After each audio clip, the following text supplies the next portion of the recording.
Big Dog, if you have ever trained with me, you know I like to get into the trenches with my dogs.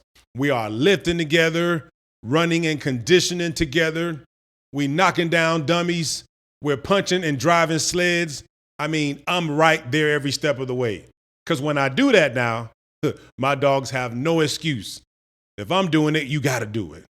The only problem for me is at the end of the day, I'm hurting. My knees are sore, my back is sore, my muscles are definitely struggling because I do it multiple times a day. So when I get home, I find my tub, I fill my tub up with warm water, and I throw in a dog recovery.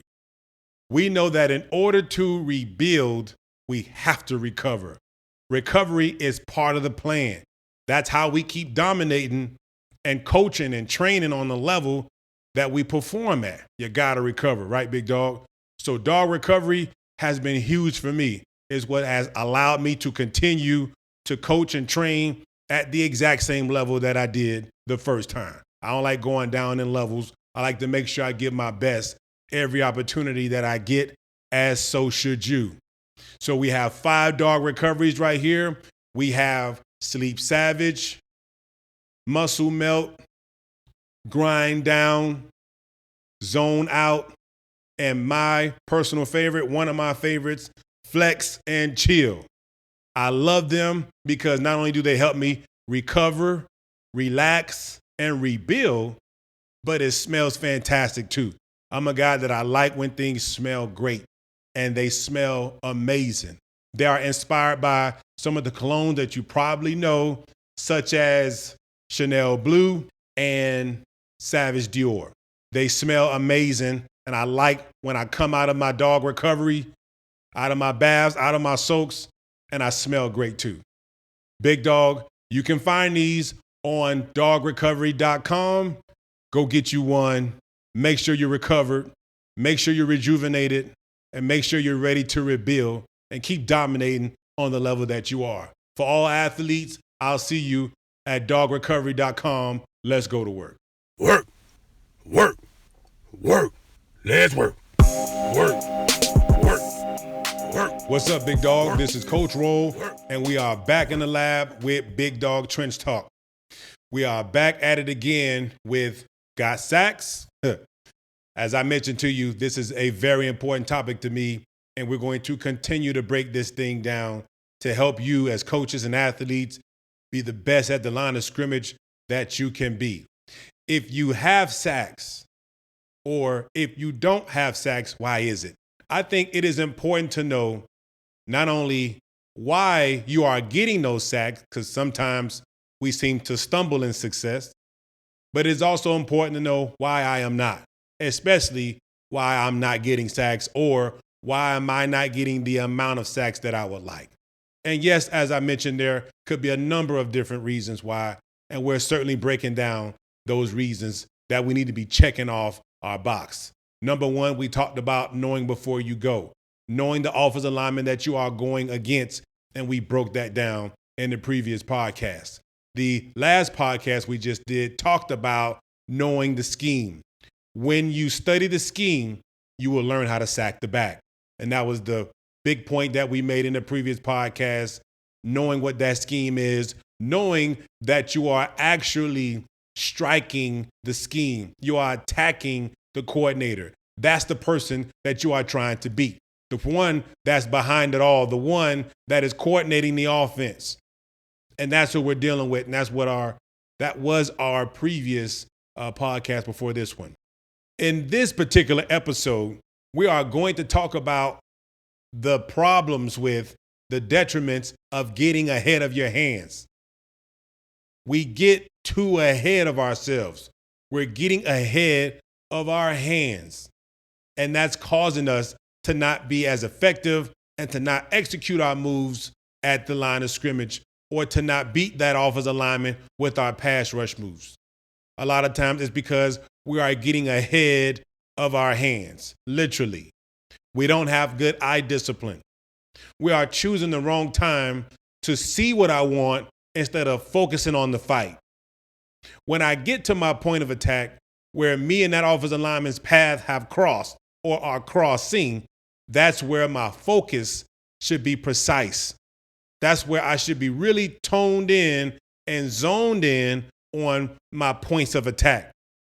When it comes to attacking an offensive lineman with your pass rush moves, for me, there are 3 H's that are very important. Nothing else matters when I get on the toes of the offensive lineman, when I am in his bubble and it's time for me to execute this move. There is nothing more important than this. And that is these 3 H's. Hands, hip, heel. I love teaching hand, hip, heel. So many offensive linemen, their job is to get between the passer and the pass rusher, almost to take away our line of sight. We're on our track and they get in the way. And what that causes them or us to do is we tend to get ahead of ourselves. We start looking around the offensive lineman and we don't focus on the fight. We don't focus on exactly what our points of attacks are, and we end up missing. We end up swinging at air, or we're not aggressive in our moves because we don't have our attention on the attack. I have to have my attention on what I am attacking. If I don't have my attention on the attack, I am going to miss. I'm going to miss my attack because I don't have my attention on the attack. I can't have tension in my attack if I'm not paying attention. And if my eyes are ahead of me, if I'm looking at what I want, as opposed to focusing on what I need to attack, then I'm going to be inefficient. I'm going to miss. I'm not going to be effective in my pass rush moves.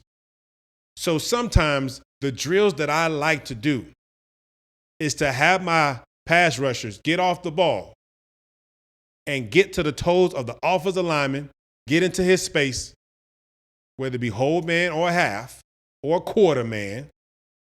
There's whole, there's half, and there's quarter, wherever you are, and focus your eyes in the fight. Literally, that is a drill that I do. I have my guys get off the ball. I have them get into their space, the offensive lineman space, center guard, tackle, tight end, whoever's in front of them. And I have them get tight to the fight and then focus in the fight. That is important. You're getting tight to the fight, but are you focusing in the fight? Have you lost focus? If you lost focus, then you've lost fight. You've lost precision. You've lost detail and attention in your attack. That is a problem. We've got to get to the point and be precise with having focus in our fight. That is a drill that I do right there. Have guys get off the ball, get to the point of attack, and look at the wrist, look at the forearm, look at the elbow, look at the shoulder, look at the near number, look at the far number. I need you to see that only. For that moment in time, for that point where I am going to attack, I need to focus myself. I need to almost be blinded to the quarterback and be focused on the lineman in front of me. So that's why I say the first H is hand, or anything attached to the hand. The hand, the fist, the wrist, the forearm, elbow, the bicep, the chest, the shoulders, whatever it is that I'm going to attack, I'm focused on that. And that's huge for me. Then there's the hip. The hip is the second H. How do I now get from the hands to the hip? This is where I'm getting skinny. This is where I'm lowering my inside shoulder. This is where I'm shooting my outside shoulder. This is where I am now putting myself to the level of the hip. Because when I can get into that offensive lineman's hip pocket, I've now positioned or repositioned myself to a place where he is now blinded to me. He has to adjust to see me. I am no longer necessarily in his pass set box. I am out of that box. He can't block me if I'm not in his box. So I work my way towards their box, and then I'm now working to get out of their box by getting to the hip, Velcroing, heat on hip, attaching myself to his hip pocket. That's where you're going to find daylight. at the hip pocket.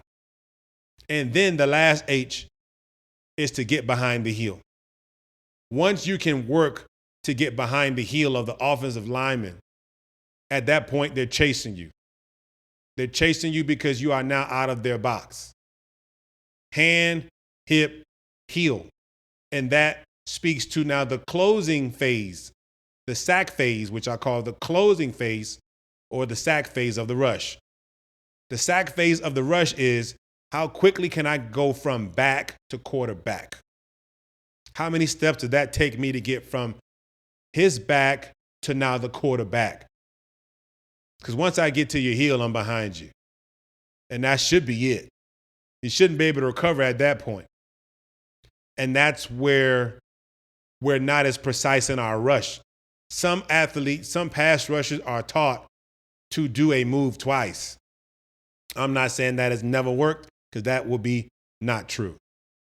Yes, there are some cases where it has worked, where the offensive lineman that pass rusher was going against was such a great recoverer that they had to do it twice.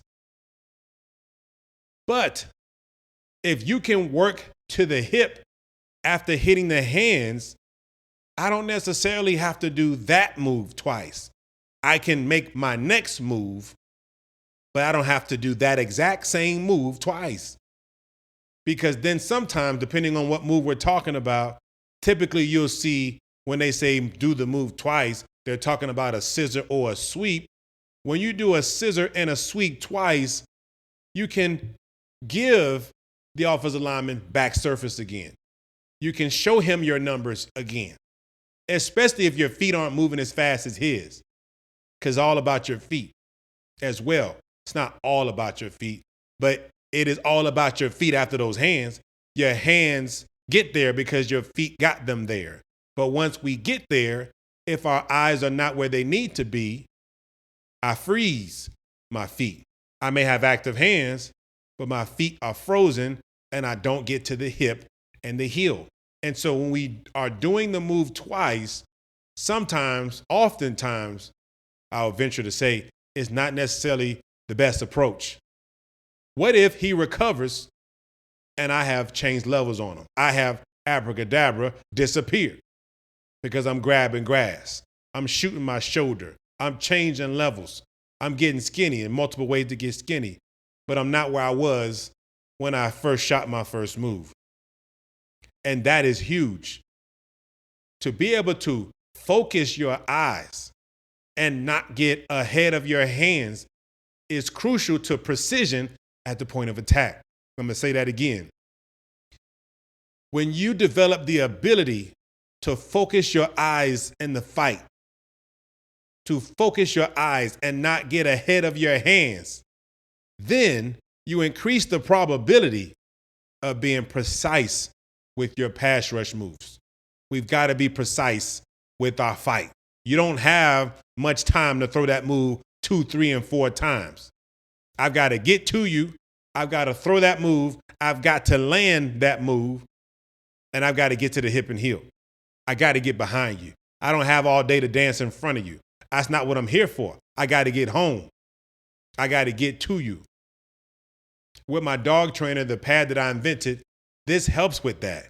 The ability to be able to focus in the fight, to be able to see each point or each part of the offensive lineman and knowing how a fist can change the mechanics of that lineman. A forearm, knocking the forearm in, lifting the forearm up can hinder the movement of the offensive lineman. Pinning the elbow to the body can prevent recovery.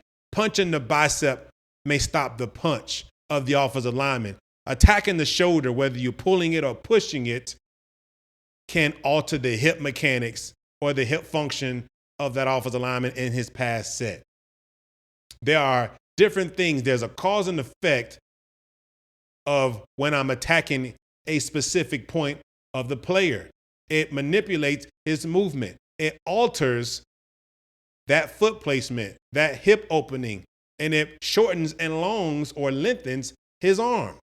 There are things that's being done, a lot of things, important things that's being done in my pass rush that requires my attention. If I want to be precise at the point of attack, as opposed to getting to the offensive lineman and just throwing a move and hoping and wishing that it lands. I don't know if we have that luxury out of all of our rushes to run to the offensive lineman and throw a move and hope that it lands.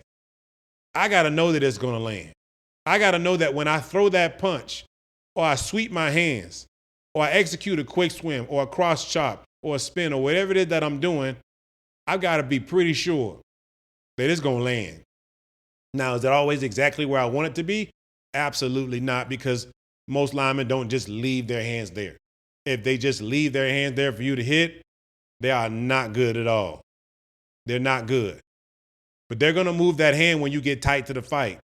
And when you do hit that hand, that wrist, that elbow, that fist, that forearm, that bicep, whatever, and you might miss or graze, you have to know that that's okay, because I got two things left that I got to attack.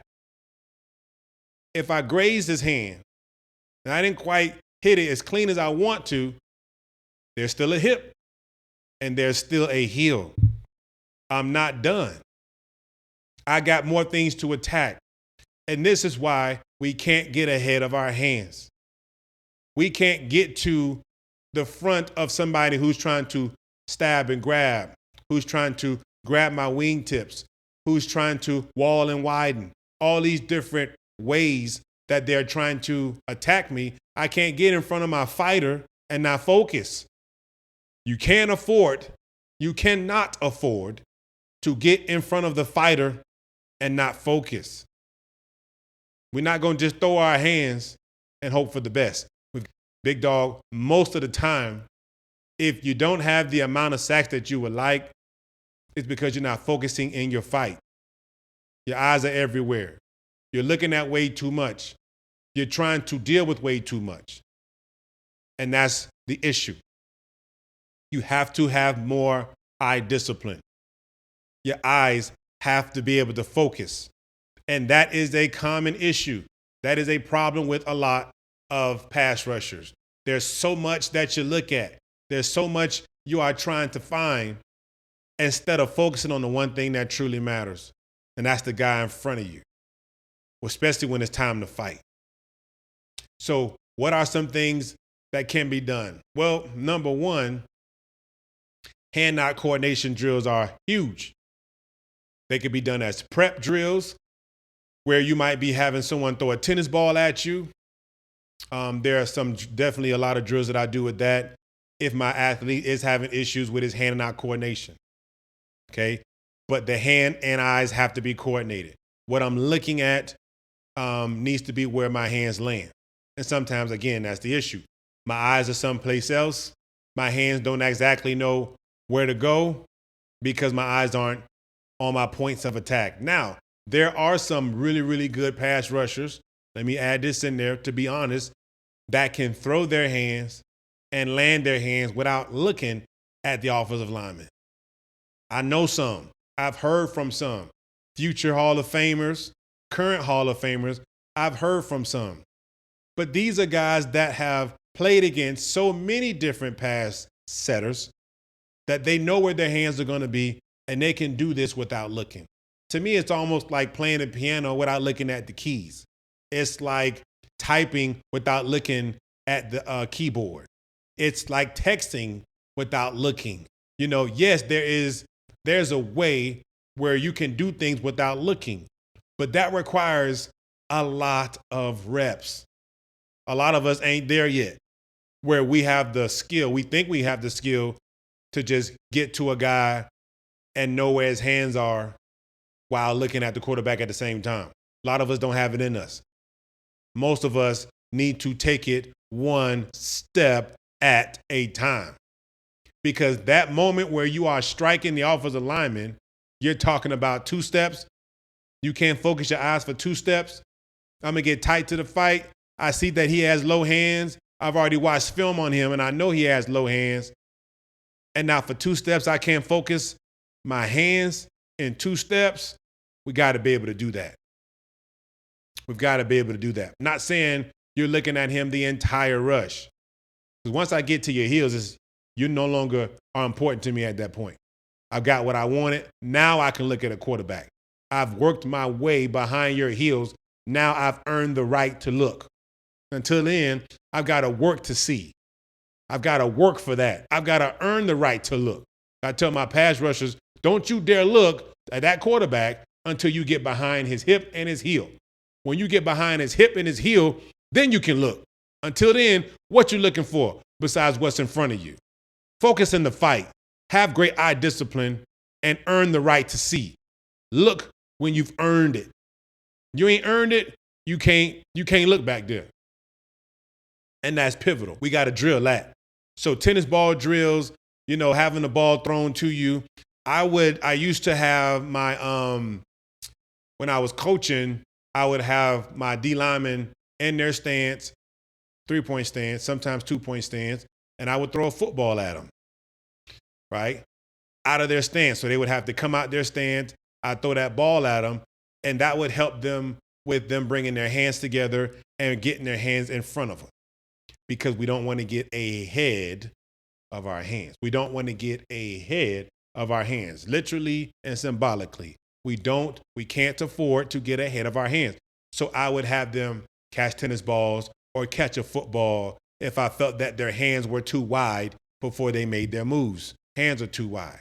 Hands have to be closer so that when I do attack the offensive lineman in front of me, whether it's a fist forearm, a tricep, a near number to a forearm, whatever the move is, I'm hitting parts of the body, my hands needed to be close. I taught my dogs to have closer hands, but I had to prep them for that. So I would do certain drills for that, to channel, calibrate, focus the eyes on what's at hand. That's important. You got to have the right drills for that to kind of help with that. And you're going to see a big difference with their hand-eye coordination at the right time when it's pivotal. So there are all kinds of drills out there to get the hands and eyes coordinated, but it is a must. Whatever that drill is, it is a must as a prep drill. I believe in prep drills. There are progressive drills and there are prep drills. That's a prep drill. Hand-eye coordination are prep drills. Then from there, we go into the actual moves. The cross chops, sweep scissors, swats, forklifts, stabs, double downs, double fork. There's T-swat, T-ups. It's all kind of stuff. Chop spins, counter cross chops, counter spin, reverse spin. There's all kinds of things, right? To where all kind of moves. All those moves require great hand and eye coordination. Now, I'm assuming that you have great feet.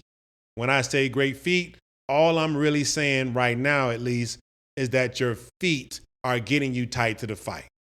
You got to give yourself a chance. And I don't have all day to get to them. I don't have all day. We talked about previously the scheme. We talked about sometimes how quarterbacks or schemes are strategic, where they want to get that ball out of the quarterback's hands when you're on your 4th and 5th step. Well, 4th and 5th step, depending on the pass set, you might not even have done your move yet, which is unfortunate. That means your pass rush move took way too long, right? I like to say, how many steps per second are you playing on? You got miles per hour, I say steps per second. That ball is coming out within a certain amount of time, a specific amount of time. How many steps have you taken to get to your target? Talking about the offensive lineman.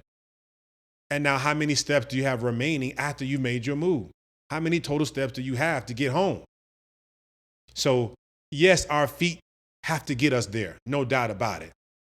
And how long is it taking? How many steps have I taken by the time I've gotten to the toes of the lineman? But now that I've gotten there, my feet have gotten me there. Now I have to have the vision and the eye discipline, the hand and eye coordination to execute that move. Don't run up on them if you don't know how to fight, because you're going to get blocked. You're going to get pancaked. You're going to get washed. You running up on them, you got great get off, got great speed, all that stuff. You're quick. And then when you get tight, you can't focus in the fight. You got to be able to focus. That is as equally as important as your get off. As they're all important. So then once you do those prep drills to calibrate your hand-eye coordination. Then you start working on those pass rush moves. Whatever is within your wheelhouse to do. And as I mentioned before, every lineman, every pass rusher does not have to be able to do all these moves. There are tons of moves you can do. But based on your skill set, based on your strengths, I should say, what you do very well, base your moves off of that, right? What's within your wheelhouse to do, and focus on that. Just because it worked for one pass rusher, it doesn't mean that it's going to work for you, and that's okay. The goal is not to look like that pass rusher. The goal is to look like yourself, to mold yourself, to develop yourself. It's about that. There's nothing wrong now with looking and studying other guys around you, looking and learning from great pass rushers, present and past. There's nothing wrong with that. But when you look exactly like them, I do think that that is an issue. You're not them. You are you. And yes, take some of the great attributes that they have, some of the things that they've been able to accomplish, learn from the principles that they have applied as a player, as a pass rusher, but take all of that to be the best you can be. To be the best you can be. Because the world needs you, not another one of them. If that makes sense, what I'm saying. So start to work on your wheelhouse of moves, what you like to work with, what works best for you. And while you're doing that, don't forget about your eyes, not getting ahead of your hands. I'm talking about your eyes. Your eyes cannot get ahead of your hands. Don't get ahead of your hands. Don't get ahead of your hands because you're going to miss. We can't turn our rush into a 50-50 chance. We got to be precise in our fight. Get what I'm saying, big dog? And so, got sacks. And speaking on this topic, I felt that eyes, hand and eye coordination with those who have been successful over the years, that are successful now, have had great hand-eye coordination. And they don't spend a whole lot of time in front of you. They get to you quickly. They throw their move even quicker, and they're behind you before you know it. We don't have time to make things look pretty, though there's nothing wrong with that. But we can't sacrifice time, right, for pretty, for clean. We've got somewhere to be. We've got somewhere to go, and we got to get there within a certain amount of time. Like I mentioned in the last podcast, you are still fighting against the scheme, because if you can get to the quarterback before the receiver gets to his route or his spot, you just defeated the scheme. It's a race, big dog. You've got to get home before the receiver gets home. It's a race. So I don't have a whole lot of time to waste in front of the offensive lineman in front of me. Don't let the offensive lineman slow you down. Don't allow him to be the reason why you're playing. The reason why you're playing is to stop the play. The reason why you're playing, yes, is to make tackles and sack the quarterback. The reason why I'm playing is not to see how strong I am and how far back I can drive the offensive lineman, how nice of a move that I can perform on the O-lineman in front of me. And there's nothing wrong with those things. But when you make that your priority, then you're not understanding what your role is as a pass rusher. I got to get home. So how much time and attention can I give? How many steps in front of this offensive lineman can I give to him? But it's about not necessarily how many steps I spend in front of him, but the 2 steps that I may spend in front of him, the quality of my vision. When I'm in front of you, I'm focusing in my fight. My brother used to say, always be where your feet are. Where are you? Focus where you are. Be where you are. It's not good to be in front of an offensive lineman with your feet in location, but my attention is what's behind him. I'm in 2 different places, big dog. I'm looking at the quarterback, but I'm in front of the offensive lineman. And I wonder why my moves aren't working, why I'm not executing my moves at the point of attack. It's because I've divided my attention. I've divided myself. My feet are one place, my hands and feet are one place, and my eyes are someplace else. This is why a lot of times we are not as efficient in our pass rush. Because think about it. The offensive lineman is most of the time, he's only focused on you. Unless there's a blitz, and if that blitz has not come by a certain time, it ain't coming.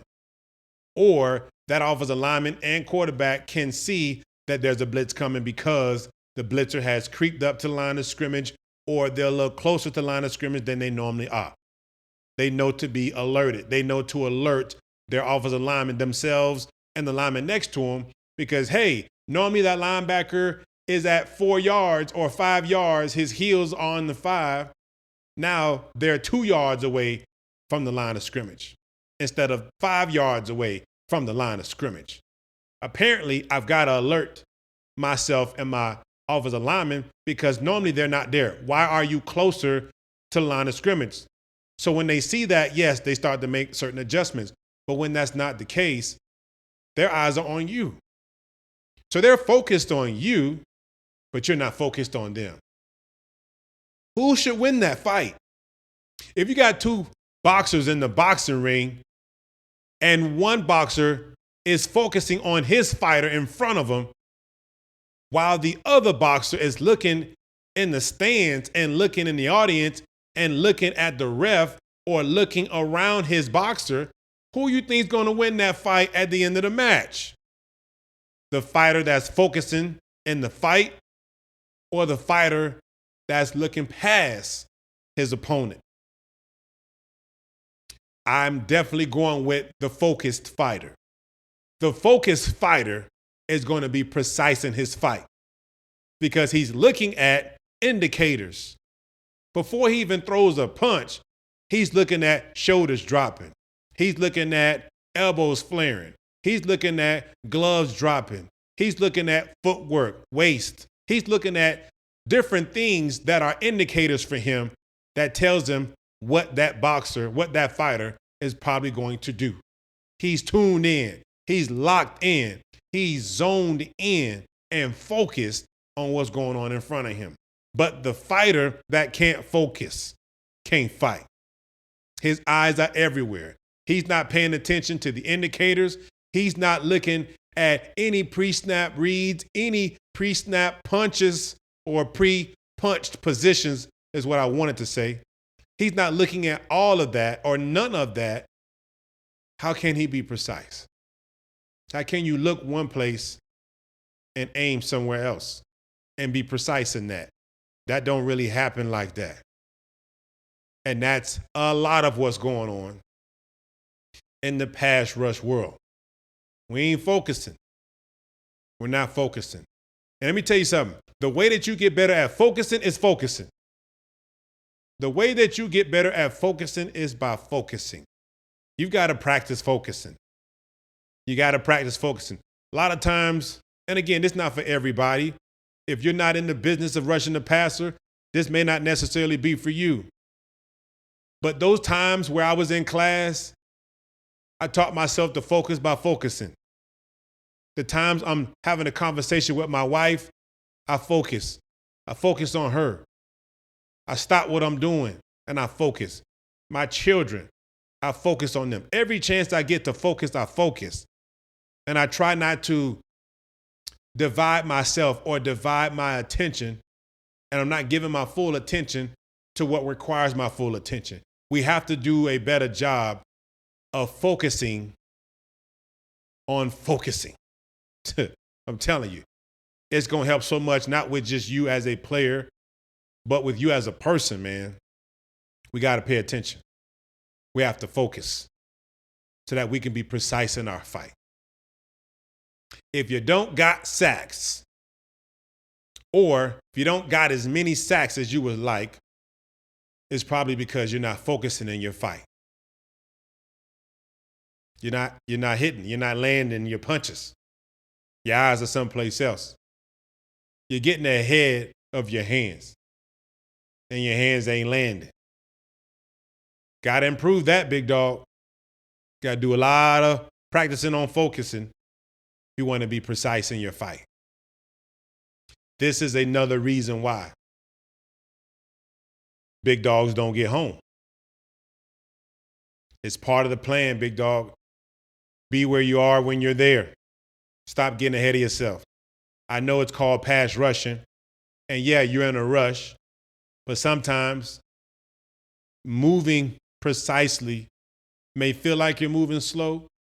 It just means you're more intentional with what you're doing, and that's what we got to do. Focusing helps us be more intentional about every step we take. That's really important. Big dog, I hope this helps. I even recommended some drills for you to do. Again, there are prep drills, and then there are progressive drills, and then you carry that to your practice. And this is what you got to do. This is how you get sacks. Make improvements. I ain't talking to the people necessarily who are sack leaders and they're experts and they're elite at what they do. I'm here to help the dogs that want to dominate and develop and get better. I'm here for you. The ones that know they're not where they want to be, they have not arrived to where they would like to be just yet. Well, I'm here to help you do that. And these last 3 podcasts, I had to get off my chest, I had to stop what I was doing and share this with you because I knew that this would be beneficial for you. And I hope that it was. Big dog, it's time to get more sacks. If you ain't got them, it's time to get them. And this is how you get them. Make sure your foundation is where it needs to be. Make sure your skills are where it needs to be. And make sure you improve on those things that you know are necessarily your strengths. Wow. Work on weaknesses. You know what time it is, big dog? Let's go to work.